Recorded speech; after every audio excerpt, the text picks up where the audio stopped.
Pregame.com.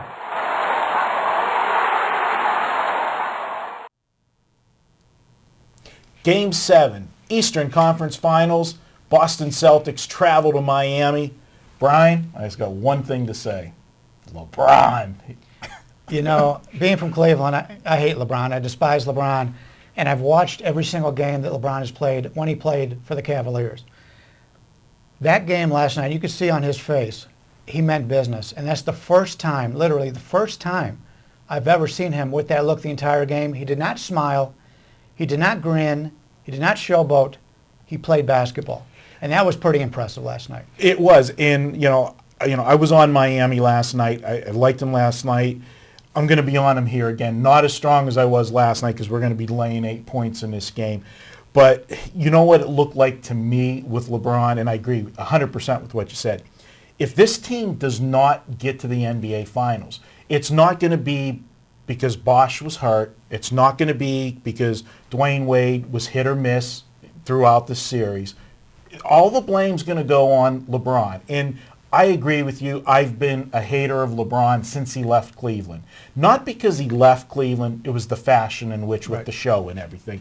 Being a Pittsburgh guy, I didn't have an NBA team. That was my adopted NBA team. But enough's enough. I got to say, I think now he's getting, it's unwarranted, all the hate that he gets and all the blame he gets. He has played marvelous throughout this entire series. He's the one consistent player that the Heat have had. And that was a statement game last night. We're taping on Friday in Boston. And I think all the pressure's on the Celtics. And the Celtics, to me, look like a worn-out team. Me and you did Game 5 earlier this week, and I said, they played 6 games against Atlanta, 7 games against Philly, and here we are, 7 games again against Miami. I think age is starting to show. Age is starting to show, but I think Bosh coming back, he came back 2 games ago, and that was really the time to go against him because anytime you get a key player back in the lineup, it's an adjustment period. His defense, being able to match up against Garnett, that's huge. I mean, you looked at Garnett's numbers last night, I think he was 6 for 14, but he didn't have those easy baskets that he'd had prior to that, and that's a major thing to look for in this game. I also like Miami. I don't like the number of 8. I think if I was to play it, and I'm probably going to pass, but if I was to play it, I may play it on the money line because it is the ESPN Heat. Mm-hmm. I mean, Miami may be the hometown of the Heat. ESPN basically owns the Heat. They filmed the decision. Mm-hmm. They've been there all along for the Miami Heat. That's the team they want to be there. I don't think Miami at home, with the calls the referees have given them over the season, over the last couple of years, they're going to lose a game straight up at home. I'm not convinced they're going to win this game by 8, but I say Miami does win the game. Well, I mean, conspiracy theorists are going to be out there that, the NBA wants the Heat in the finals. You can't argue that.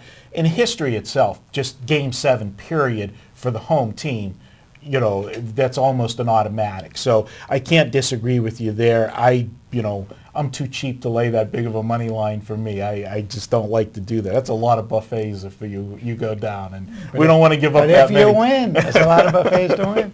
I'm going to go with them. I just think, too, if you've looked at Miami, I think if this game gets out of hand, which it has a very good possibility, you get that crowd. I mean, when they left Miami after Game 5, I don't think many people thought that they were going to see another game in Miami. That crowd's going to be rocking. It's going to be a Saturday night crowd. Miami likes to pour it on when they're one of those teams that does like to showboat. And if they're going to the finals and they get that 7 to 9 point lead in the fourth quarter and Boston starts pressing, all of a sudden I can see some threes going up, long rebounds, Miami in transition going the other way, and Dwayne Wade or LeBron jamming at home. I can see this getting to 15 points. I'm going to go ahead and go with Miami. I'm going to lay the 8. It's not a best bet, just a regular play because I'm like you.